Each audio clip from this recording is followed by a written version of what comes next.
Hello, folks at home. Jamin here with Jamin's Daily. Thanks for joining us for another episode. And doing a solo show today. I'll get into a little bit more about why that is later on. But we've talked about I've done solo episodes before, anyways. But I had gotten into a little bit of a role of getting guests on, or having somebody with me, which is always nice because it makes it a little easier to do this when you're talking with somebody. But it didn't happen today, so here I am, just me and you. And this morning, I get to work. Okay, so I'm going to kind of unravel, let you folks at home know the inner detail, what I do in the morning. So I get to work. And I know I'm going to do a podcast today, so I go to YouTube, which I normally do anyways, even when I don't do a podcast. But on my suggestion on what shows up on my homepage, Joe Rogan's on there. So I'm thinking, okay, I'm going to do a podcast. I need to be motivated, need to get some ideas. Just watched, one of the best do it, so I'm watching.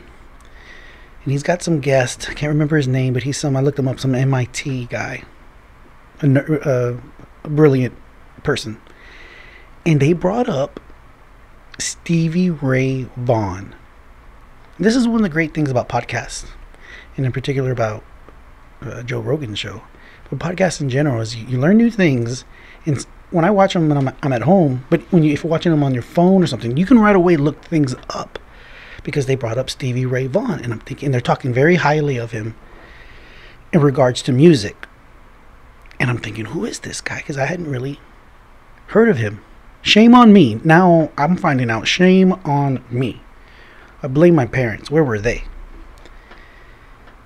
So I look him up, find out who he is. Then I go on YouTube, I watch some videos, and I kid you not. So this is going on like at 9 in the morning. It's Friday. Kind of tired, didn't sleep well, stress up the ass, and I watched Stevie Ray Vaughan do Crossfire live in Austin, and it blew me away.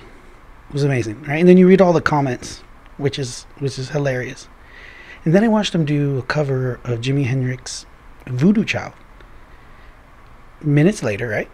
Still early in the morning, this morning, Friday, and I kid you not, it brought me to tears. 37-year-old man cried listening. This man was playing the guitar so well. He was playing the guitar so good that I cried. He made me cry. I'm not ashamed to admit it.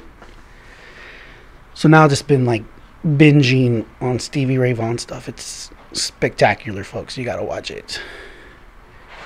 So then I go on this YouTube little rabbit hole, because now since I watched Stevie Ray Vaughan, YouTube suggestions, their algorithms think, oh, well, maybe he wants to listen to this or to that. And so for some reason, a Jim Morrison interview shows up on my homepage. I'm like, what the heck, right? It's Friday. And I click on it.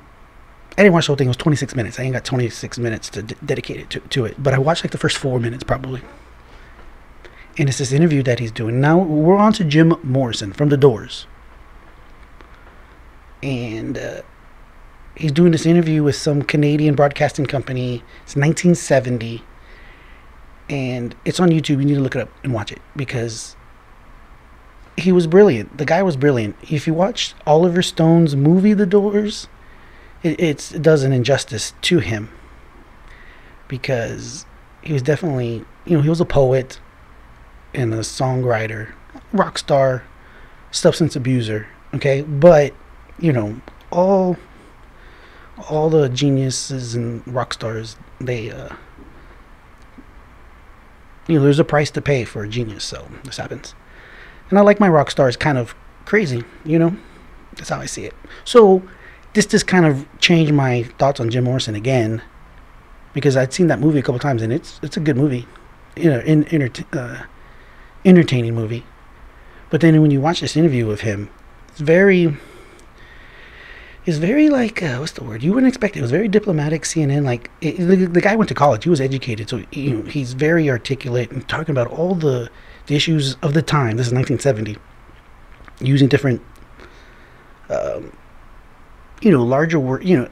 Trust me. If you try to get some modern musician today, like if you were to interview Selena Gomez, she would not talk in this way. Okay, trust me. Or I don't want to pick on Selena Gomez. She's nice. What's her friend? The tall blonde. Taylor Swift. Justin Bieber. No way. Not gonna happen. Google it. Watch it. Jim Morrison of The Doors.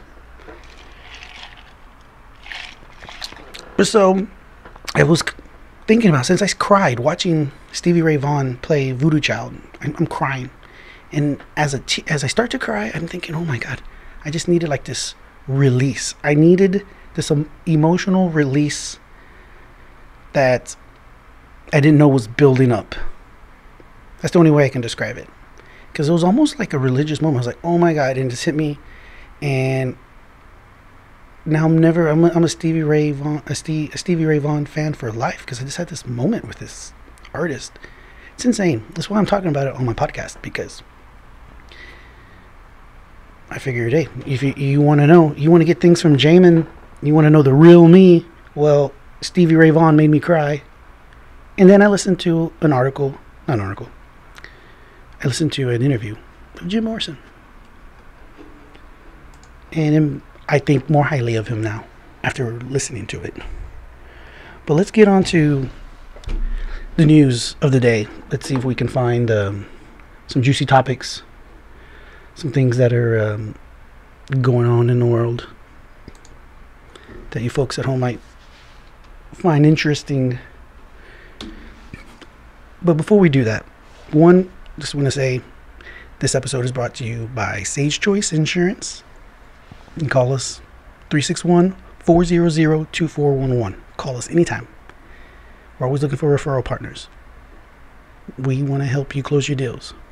But just anybody out there, you can call us anytime for auto, homeowners, business insurance. 361-400-2411. We got this new thing going on now. If you go to quotefromjamin.com, I'm going to put it on here. Quotefromjamin.com. Super easy. It'll take you to this form where you can do a quote real quick. We'll get back to you with the price. Full service.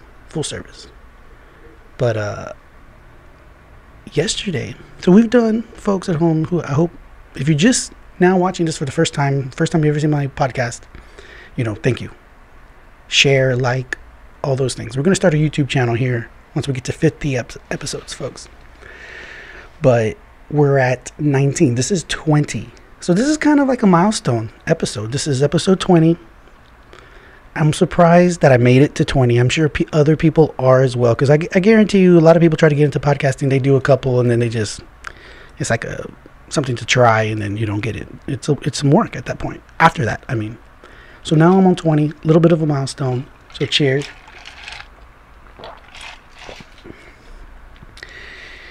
In every episode that I've done, I kind of have like this little process, right? So you do the episode, and then I post it onto Podbean. And then I get an embedded URL that then I can put onto Facebook. And then once I put it onto Facebook, then I boost it. I advertise it a little bit. I don't spend very much. But I've done that 18 times. Every time, no problem. Yesterday, I post episode 19 with our guest was, and he's doing he's auditioning. He's gonna laugh when he watches this. He's kind of like auditioning, but the job is pretty much his. But for co-host, to try to help me, and then maybe even do a show when I'm not able to, because we really want to be able to have a daily show. And so I posted it on Facebook, which they let you do, but then I try to boost it and pay to advertise it. And on the previous 18, it's a process. You get the feedback. It tells you you're good. It tells you it's running. All those things. Yesterday, for the first time on episode 19, I get a rejected notice. I'm like, what? what the heck? So I go to it right away, and it tells me that it got rejected because of the content, what was being talked about. So I'm thinking, okay, what the heck? Then it, in more detail, specifies that, in particular, it has to do with social issues, elections, political candidates, anything to do with politics. So social issues, politics, these things. In order to be able to create content and then advertise it, you have to go through this increased scrutiny. I have to prove who I am, because listen to this. So we all hear in the media about Russian foreign interference on Facebook with bots and things like that, right? And I don't doubt it, but there's billions of people on Facebook. So if there's going to be some of that, but they want you to think that it's pervasive. So yesterday, me as an American citizen gets denied because of their cautious of this foreign interference. For all they know, I can be in Russia, I can be in Ukraine, I can be in any other country, in China, and pretending to be an American, pretending to have a voice, doing all this stuff, right? And trying to persuade people in a particular way. Which, if you watch episode 19, very little politics at all is even talked about. I think I know exactly what happened. I'll share that with you in a moment. But so you have to do all this verifying stuff, which takes time. Gotta take this, folks. Business. Oh, I think one of my associates got the phone.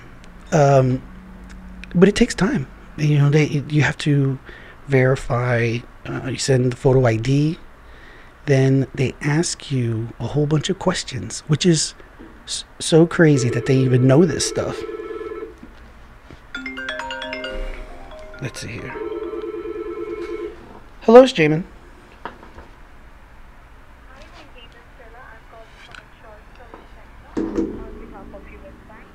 Alright, sorry about that, guys. Let's see if we can get back on track. Where were we? So yes.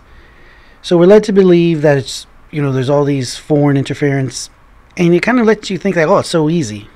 I'm telling you, it's not. I'm witnessing this or experiencing this right now. I had to send photo ID, and then they ask all these questions. So you think sometimes when you try to log into your bank, they ask you a couple of questions that you might know? Imagine that times 10. Like, they asked me probably about 6 or 7 very personal questions, like what kind of car, what the color of the car I drive. And then they ask stuff that related to my mom, things that related to my dad, things that related to me but 7 years ago, things that related to me but like 10 years ago, like all these different things, to make sure you're actually the person. It would be very difficult for somebody to answer these if they weren't actually you. So I answer all these questions. What's crazy is, how does Facebook know these answers? How do they know? The thing is, they do. It's amazing. So it gives you this progress. It shows you. So I've actually been conditionally verified. So I'm not totally verified. I still may be not who I say I am. Okay? I don't even want to say. The other thing is what I'm learning, folks. It's about censorship and what you can and can't say if you want to be able to fully advertise or monetize what you're doing. Because I didn't get censored. It just didn't let me boost it. So it's still on there, still on Podbean. Podbean had no problem with it. But Facebook, it's still on Facebook, but it wouldn't let me advertise it. With money, like pay it. Pay for it. Pay for advertising. But I think I'm actually past that now, for at least until October. I think on October. Now, so another thing they're doing is they're mailing me a verification number. So in the mail, so I got to live where I say I live. I'm going to get it in the mail. And then once I get it, go to Facebook, and I got to enter this in. And that's another step in the process of verifying who I am. And I have to do that by October the 9th or something like that. So, but the whole point also is how I've said very little. Listen to episode 19. But I think what my mistake was, the keywords that we used in the promotion. And this comes down, I want to talk about some censorship. this is something that's kind of going on, that I kind of have a problem with. I don't know. I don't like it when people tell you what you can and can't listen to and things like that. We're all adults. This is for adults. This ain't for kids. Okay? And I've been watching other YouTube personalities and other people talk about this. Like, for instance, if your YouTube channel is like the History Channel on YouTube, and they do all kinds of stuff on Hitler and the Nazis and World War II all the time, and so they bring these words. Obviously, if you're talking about World War II or the Nazis, you have to use the word Nazi or you have to use the word Hitler. And so YouTube knows this because this is what the channel is. But if you're some obscure random person like me, Jamin, with Jamin's Daily, and I post this on Facebook and I don't think I'm finding out. I'm going to find out if I have a problem on Facebook about this. But I have but YouTube actually will listen to it, from what I heard. And if you use these buzzwords, these keywords, they can't watch it. They don't know who I am, so they're just thinking. All that happens is the video gets flagged because of those words. Even though I could use it in perfect context. We could be talking about World War II. We could be talking about something related to history. But if you say the word Hitler, or if you say the word Nazi, or if you say Hitler, Nazi, and then Jews in the same amount of time, I guarantee you, these algorithms, they pick all this stuff up, they flag it, and then it just gets throttled, it gets shadow banned. So a lot of these content producers, when they're talking, they will selectively or self-censor. They will self-censor themselves. They won't say these words because they know some bot is going to pick it up and there's ramifications. So I'm learning this myself. And I think what happened is when I posted on episode 19, if you look at the post, we use the same format, or I use the same format, is in this. So it's the episode number, whether we had a guest or not, because if it doesn't say we had a guest, then it's me by myself. Like today, it's going to say episode 20. No, there's going to be no guest next to it because it's just me by myself. And then under it, in the little description, it says, in this episode, we discuss, and then it lists some things. Well, I think on episode 19, that's where we got in trouble because I listed some things. One of the names on the list, or one of the topics on the list, was a politician, Andrew Gillum. We talked about him because he was in the news. Okay, we don't talk about you unless you're in the news, in most cases. So we're talking about this dude because he's in the news. He was a politician. And then one of the other topics that I put on there was, I put JRE for Joe Rogan Experience. I put JRE presidential debate. Okay, because that was also in the news to talk about. They said they would do it. Trump said yes. They would do a Joe Rogan podcast debate. So we talked about that. So I'm thinking, well, Facebook's algorithm, Facebook's censors picked this up. They just picked up, because it says why I got flagged was because of politics or politicians in general, or elections, social stuff, social issues. So it picked up presidential debate, that falls under the politics, and it picked up Andrew Gillum, who's a politician. So no wonder it got rejected. I'm not surprised now, knowing what I know. You don't know what you don't know. Okay, I was ignorant, but now I know. And so I'm going to solve it. So I'm going to jump through all the hoops to get verified, do all these other things. In addition to verifying myself, I got to do all this other stuff. I have to create a disclaimer. I got to create all these other things, because at this moment, they can't determine if I'm just some dude with a podcast or if I'm some like legitimate campaign, political action committee or something that's truly out there trying to sway public opinion in these issues in politics, and I'm treated just like them. So if I talk a little bit about politics and it gets flagged, I gotta have a disclaimer, just like some $1 million political committee that has donors and rich dudes trying to what do you call these guys? These lobbyists. I'm treated just like them somehow. I have to have a disclaimer. And that's just, that's not even all of it. So I'm going to keep you up to date as I go through this process. But I'm hoping a very small percentage of our episodes will fall into that category, guys. So that's the plan. We're going to stick to the kind of the light and easy for now. But if you have, again, I'm always, the audience is number one. So you can email me.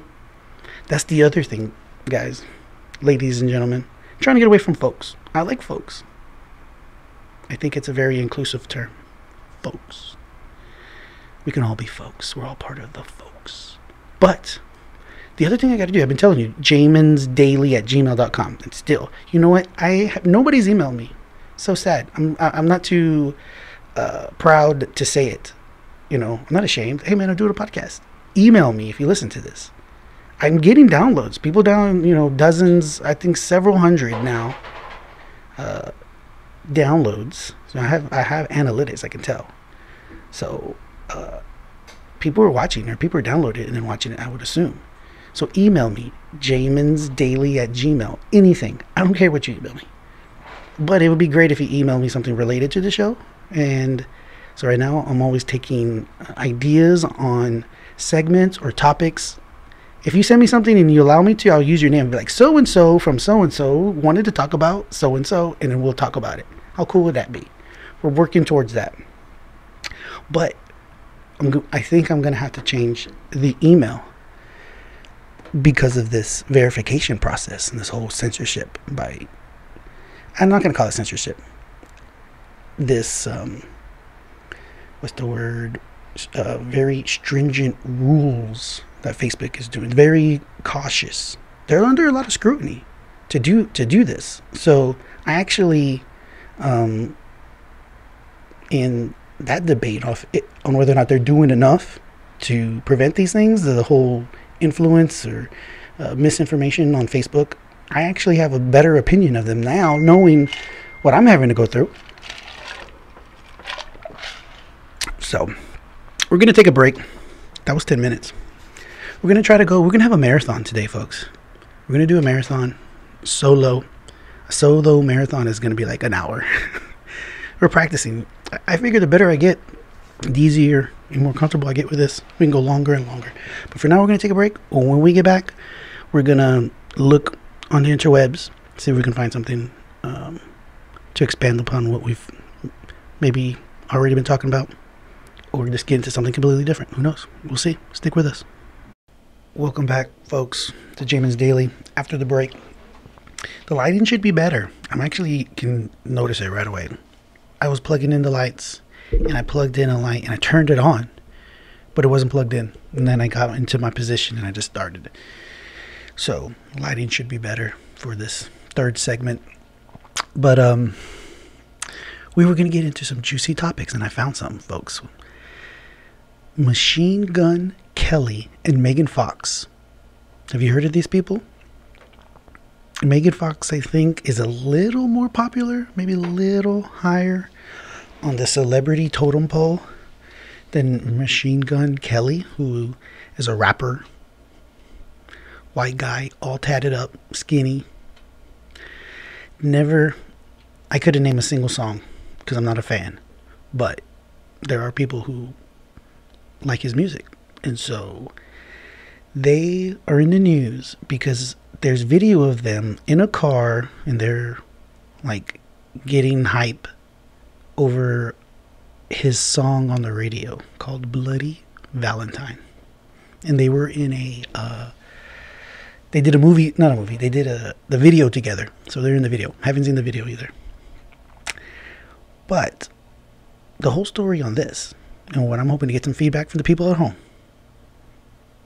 is so Megan Fox left her husband, that I can't remember his name. He was popular in the 90s. He was on that 90210, but that's like, I'm too young for that.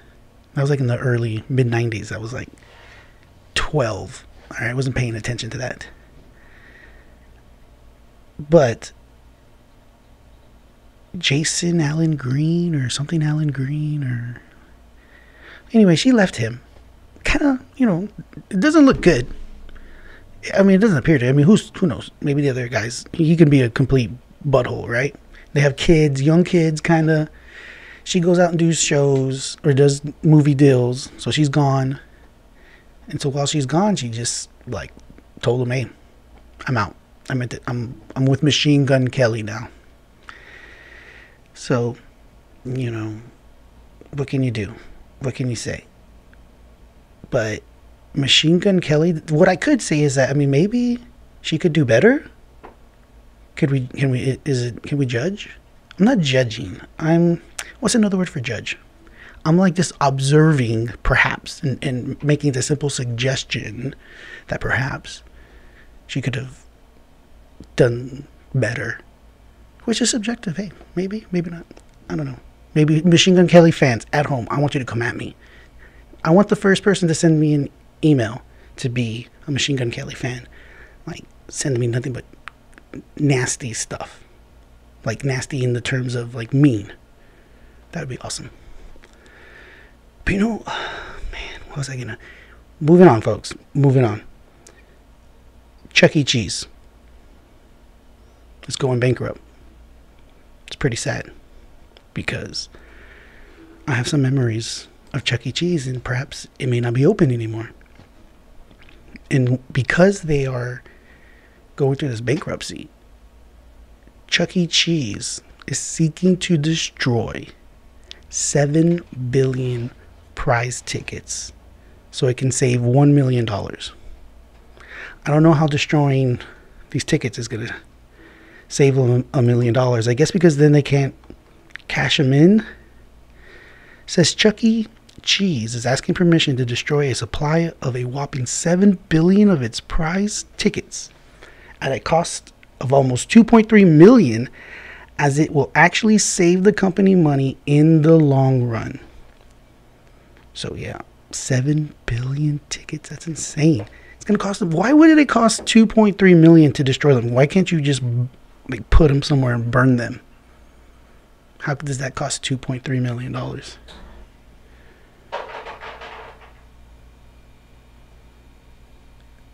So how many, the real question is 7 billion tickets. What the heck does 7 billion tickets even look like?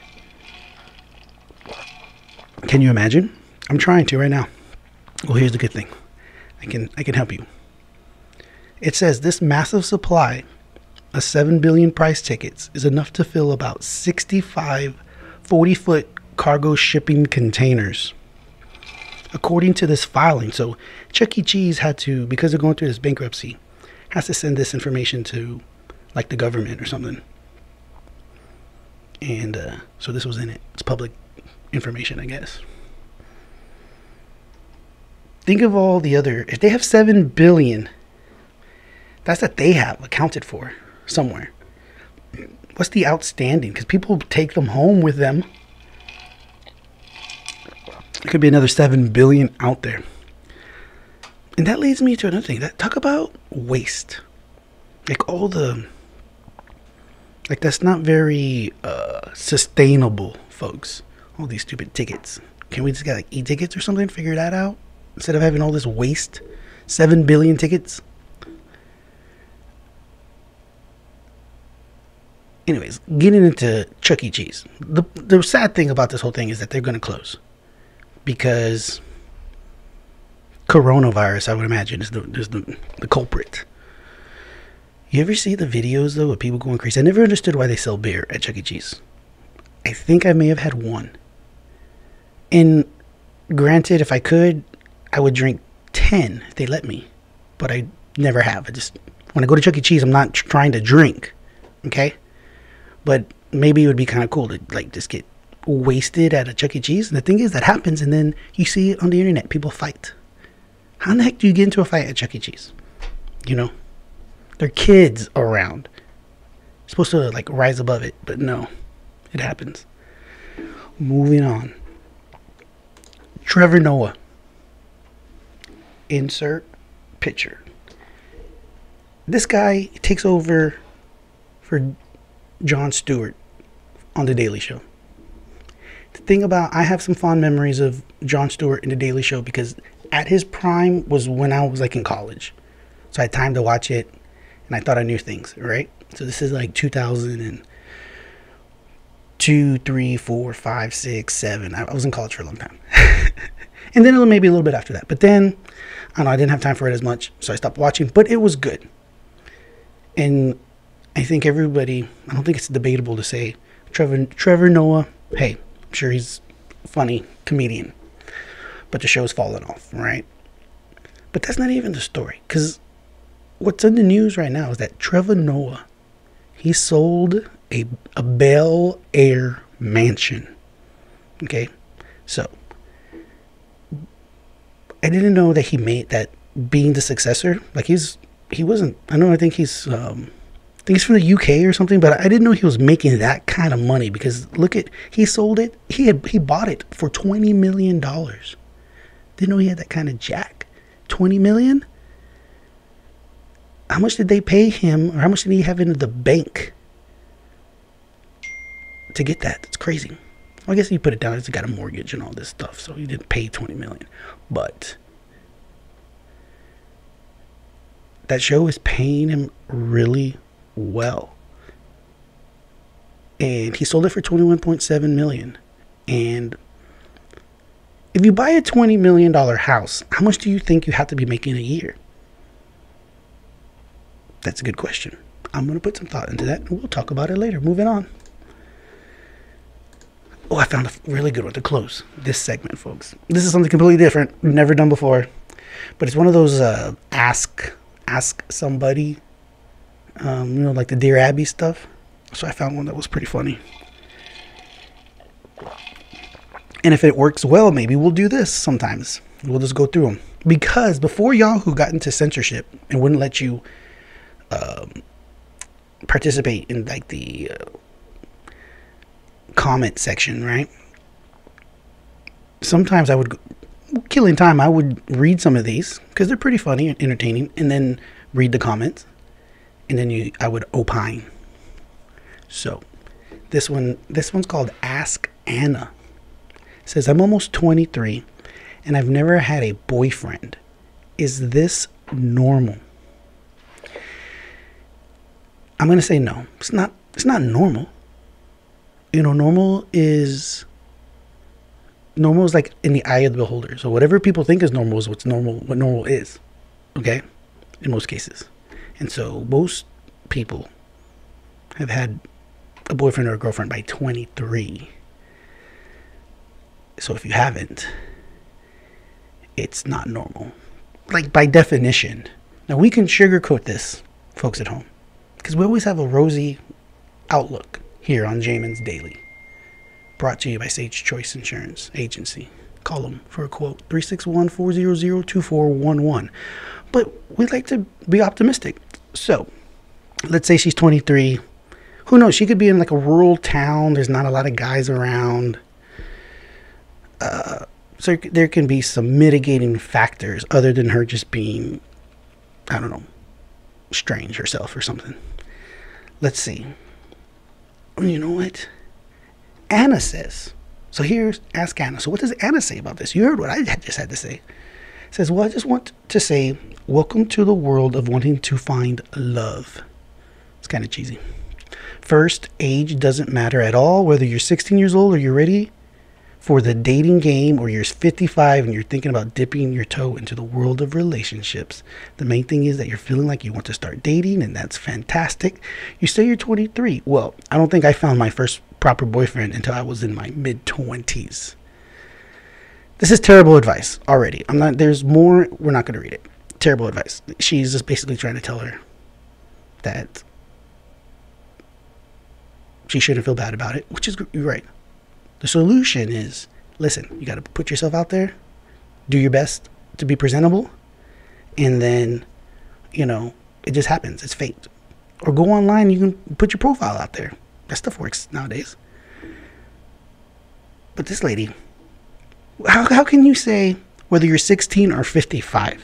You think the dating game for a 16-year-old and a 55-year-old is anywhere relatable? No.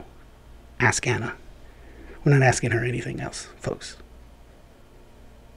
And when we get back, we're going to do our final segment. Actually, no, I think we need to do a couple more if we're going to get a whole hour. We're at 12 minutes right now, folks. So stay with us. It's the marathon. Jamin's Daily Marathon, episode 20. When we get back, we are going to go to TMZ. We're going to find some nuggets, and we're just going to go off. Till then. Welcome back, folks, to Jamin's Daily. Just did about 7 minutes of a segment, and then the video went bad, just lost the whole thing. But that's good. You know why? Because I didn't even it wasn't going well. It was just mediocre. So we're going to try again, move along. One thing I was thinking about that I didn't get across earlier was the email. I was trying to say this, and I kept forgetting about it when we were talking about the Facebook and how I'm having to jump through all these hoops in order to get verified so I can do certain things, right? One of the verifying things that they wanted me to do was my email and the email and my website had to have the same domain. So right now I'm using, it's jaminsdaily.com, but my email is jaminsdaily@gmail. So that's no bueno, okay? It's got to be jaminsdaily.com, and so my email's got to be at jaminsdaily.com. So I'm going to have to change it to probably jamin@jaminsdaily.com or who knows what.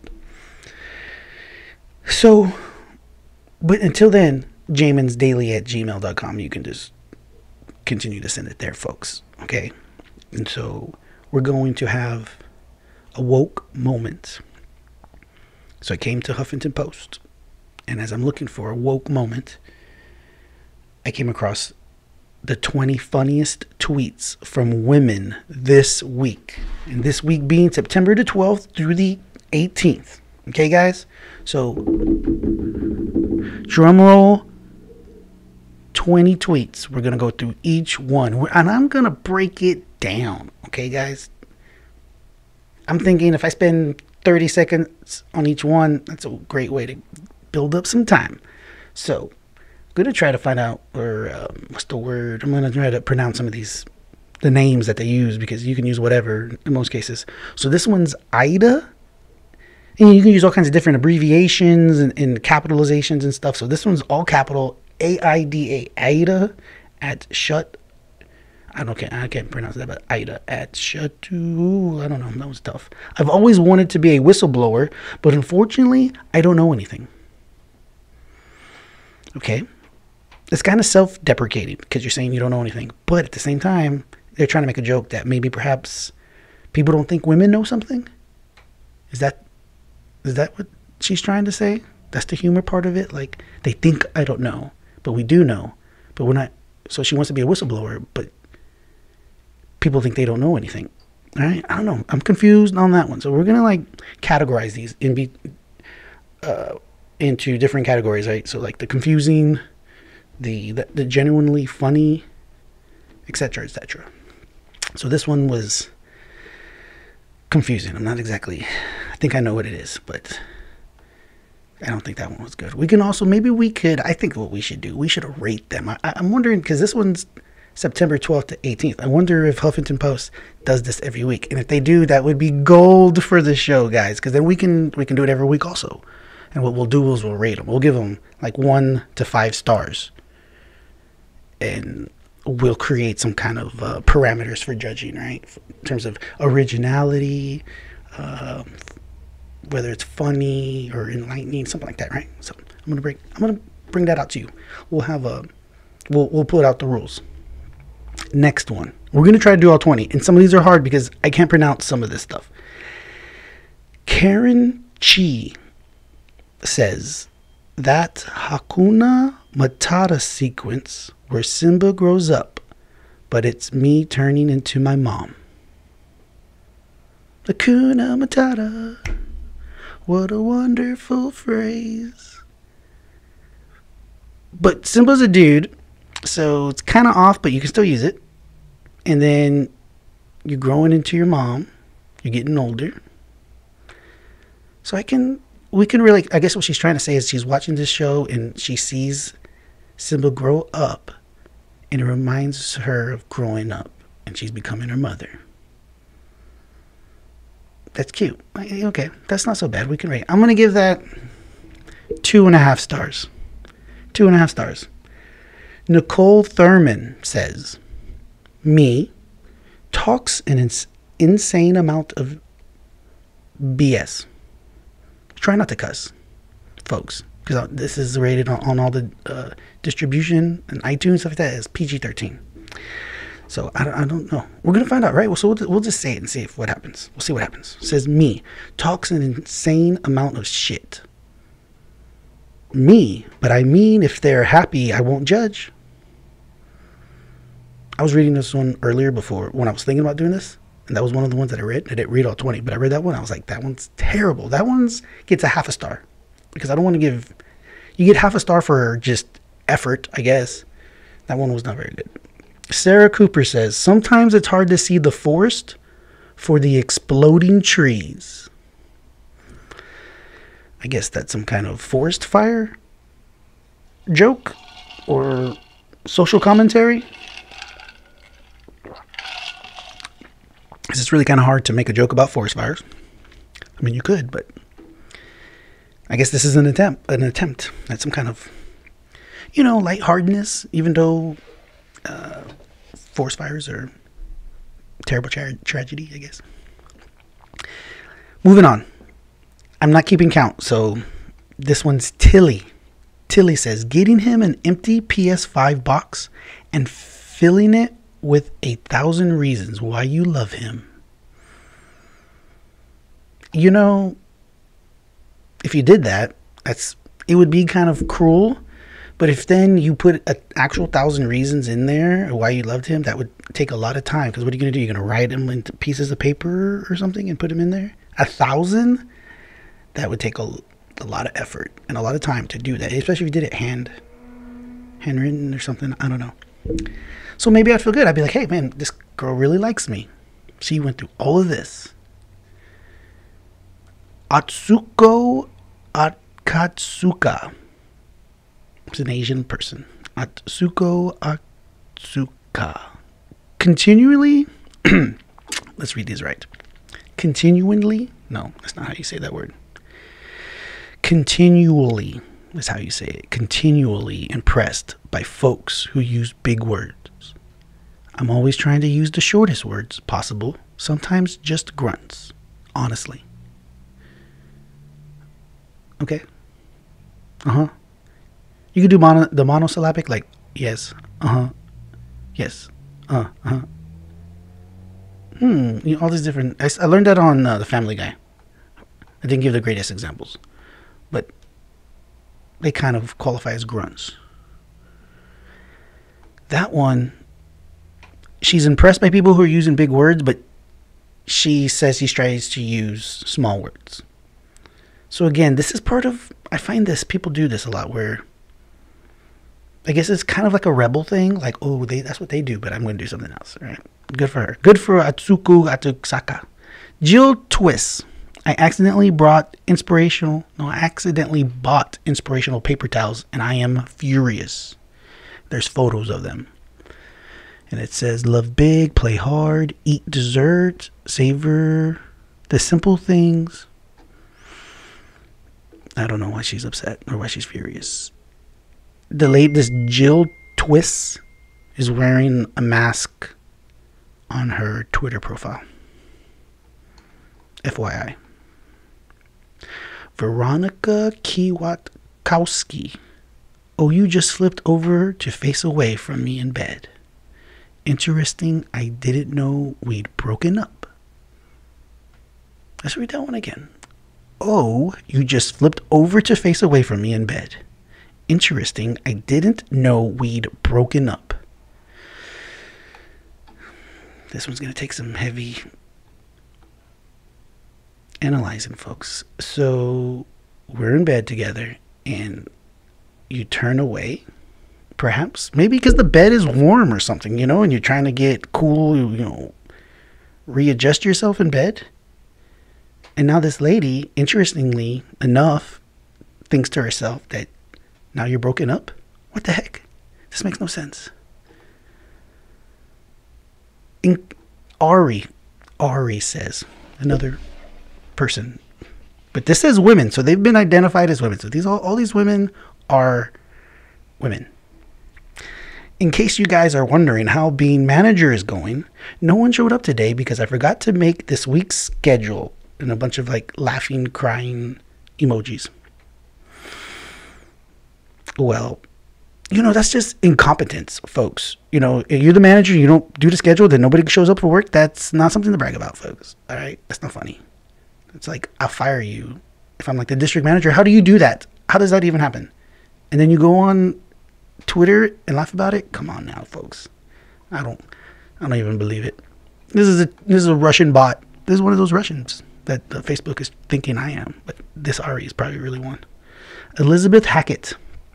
Finally, a person with like a real name, or not. I'm sorry, folks. I apologize. Not a real name, but a name that I can easily pronounce. Because, I'm limited, folks. I'm not the best at things.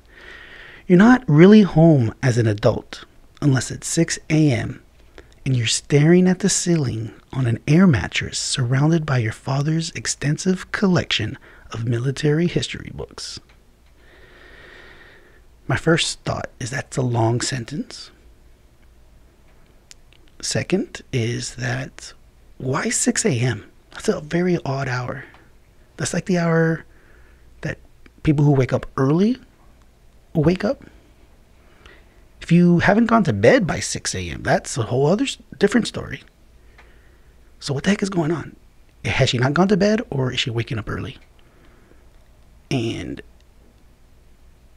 why does that have to do with you're not really home as an adult? I know a lot of adults who are at home with their parents, and this is not, I don't know, it's not funny. Missed the mark.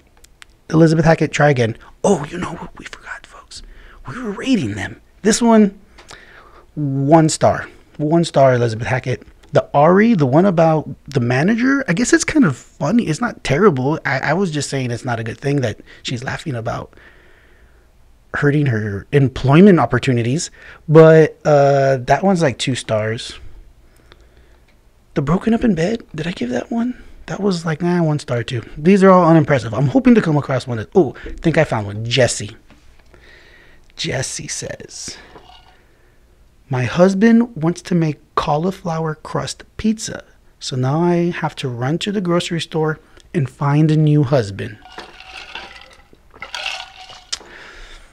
That one's kind of clever and funny. I think that's funny. First off, cauliflower crust pizza, that's disgusting. It's insulting to people who invented and make authentic pizza that if you actually try to put cauliflower as the crust, it's not pizza. It's something else, folks. So don't call it cauliflower crust pizza. No. It's cauliflower with cheese, something else. With bread. It's not pizza. That's 1 or 2. I don't know how many points I've already made. But if I was her husband, she wouldn't have to worry about that. She wouldn't have to be looking for another one because I don't want cauliflower crust pizza.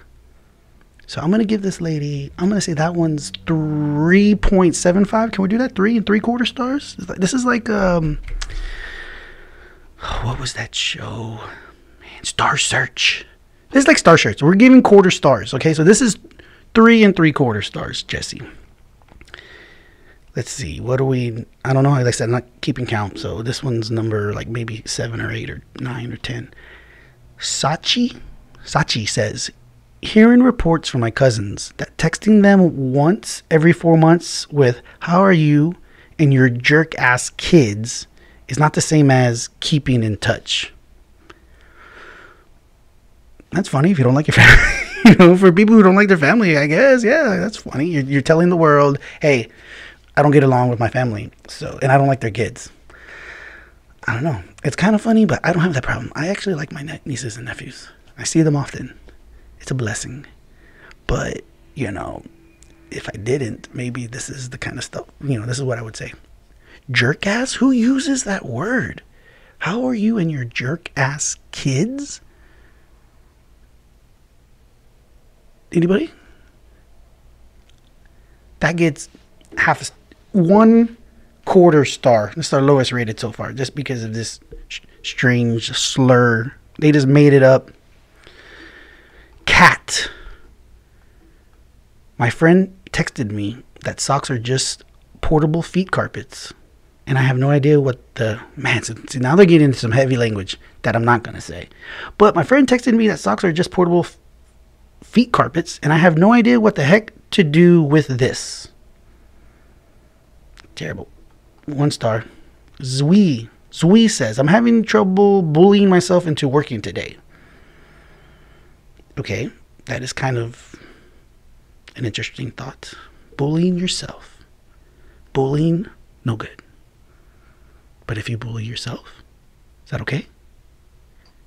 This is a strange situation we find ourselves in. It's not okay to bully. But can you bully yourself into doing something that you should do? Like go to work. I mean, these are like, folks, we're pondering the realist and heavy questions here on Jamin's Daily. In our woke moment, reading tweets from women. Not just any tweets. Tweets that Huffington Post says are the 20th. I did that earlier. 20th. 20 funniest. 20 funniest of the whole week. Mom Sweats says, how am I supposed to know if my bruise still hurts if I don't press on it every 5 minutes? I hear, aren't some people into like pain? Like they get some kind of pleasure? Why would you... Your bruise just goes away over time. That's how most people know about bruises. You get a bruise, it comes, it goes. Right? Am I wrong? Why do you have to press on it? It makes no sense. Every 5 minutes. 5 minutes is a very strange too, because 5 minutes is kind of like it's often, but it's kind of not often. So she's like every 5 minutes. That was something you would have to like really keep attention to. This is strange. This person, Mom Sweats. Might have to. That's 1.5 stars. Lady J, my advice to young women: if a guy starts a rumor that he had sex with you, nobody will believe you if you deny it. So instead, just say yeah, and it was really bad. It barely lasted 2 minutes, and he even shouted his mom's name. Weird. That one's actually really good. I want to give that one 4 stars because it's funny. You could do, I don't know if that's the best advice, but it's advice, and it could work. Because then it's like reverse psychology. Because then what would happen is the guy would at one point just say like, she's lying. I didn't even have sex with her. Yeah, So that's pretty, Lady J. Good for you so far. She's the leader of the pack. Alexis Wilkinson. And folks, I think we're on number 18. Less girls named London and Paris. More girls named Dallas and Poughkeepsie. Poughkeepsie. I think it's Poughkeepsie. Is there a place called Poughkeepsie? Because Dallas and London and Paris are cities. So is Poughkeepsie a place? We're gonna Google it, folks, real quick because we got time. We got some time. Poughkeepsie. Poughkeepsie. It's a city in New York, folks. Yes, Poughkeepsie. That would be not a good name for somebody. So Dallas is not. That's okay. That's not a bad name. Or not. I don't want to say bad. I want to use these terms. Let's use better terms. Let's think. Dallas is, I think, a more suitable and fitting name for a person. Poughkeepsie is a better name for like an animal. Okay, maybe a pet. Vicky Mochama. Don't forget to drink water. Don't stop drinking the water once you start. You'll forget if you stop. Never stop drinking the water. The water will forget if you don't. No. The water will forget you if you stop drinking it. Drink the water or you'll forget. One more time. I think. Let me get a sip. I'm going to try that one more time because that's almost like a little tongue twister there. those double, the U and then the U if you kind of threw me off. To do this, I'm becoming like an amateur broadcaster of sorts here, like reading from a teleprompter. Don't forget to drink water. Don't stop drinking the water once you start. You'll forget if you stop. Never stop drinking the water. The water will forget you if you stop drinking it. Drink the water or you'll forget. This is a tweet from Vicky Mochama. That's supposed to be one of the 20 funniest. I think Vicky's trying to say that you should drink water. It's hard to drink enough water, so you have to drink it while you're drinking it and keep drinking it, because then you won't drink enough of it and you'll forget. And so it's a clever way of telling people to drink water. It's a public service. Thank you, Vicky Mochama. We're going to give you 3 stars for that one. And finally, number 20, Rafia messaged a girl, I like your phone wall. No, that's not it. Rafia messaged a girl, I like your photo wall in Zoom class. And she turned off her camera. Oh, I see. Sometimes the context is hard until you read it all. So Rafia is saying that she messaged a girl, I like your photo wall in Zoom class, and then she turned off her camera. That's sad. That's too bad. I'm sure the people who tweeted back at her were like, well, yada yada, just bad-mouthing that other person, right? Because who would do that if you compliment somebody? Maybe because they think you're weird that you would comment about what's behind them, maybe. I don't know. I think I've done that in the Zoom. Thought that was a compliment. Like, oh, your house looks nice or something. I don't know. And I like your photo wall. Is a photo wall, is that just the background you use in Zoom? You could refer that to your photo wall, or do you literally have photos like when you're creating some kind of, like right here we have a green wall. It's not a wall, it's a green screen. But if I put photos up here, is that my photo wall? I don't know. I'm not exactly down with the lingo on this tweet. So it's going to be penalized, and I'm going to give it 2 2/4 stars because it was kind of funny that the person turned off their camera, but after receiving a compliment. But I don't know what a photo wall is. So 2 2/4 stars. And that, folks, is going to bring us to the end of our woke moment here at Huffington Post, where the 20 funniest tweets from women this week, September 12th to 18th, have been given to you, rated. And now it's time for you to rate the segment in general. Remember, you can use quarter stars. I'm going to give it, because we're always improving, so I'm going to give this first segment, first time doing this, I'm going to say we're going to give ourselves 2 3/4 stars, because there's going to be dramatic improvement, guys. But with that, I was earlier saying, man, it'd be nice if we can try to put a marathon in. And if I actually had the time, I think I'm having fun. I think I could go on for another hour. Obviously, it's not a whole hour of talking. We'd take a break, this and that. But I think I'd probably get another good 35 minutes in if I wanted to, but I don't have the time. Gonna head home, got things to do. It's 5 o'clock on Friday, folks. So thanks for joining me. Stick with us, because the best is yet to come.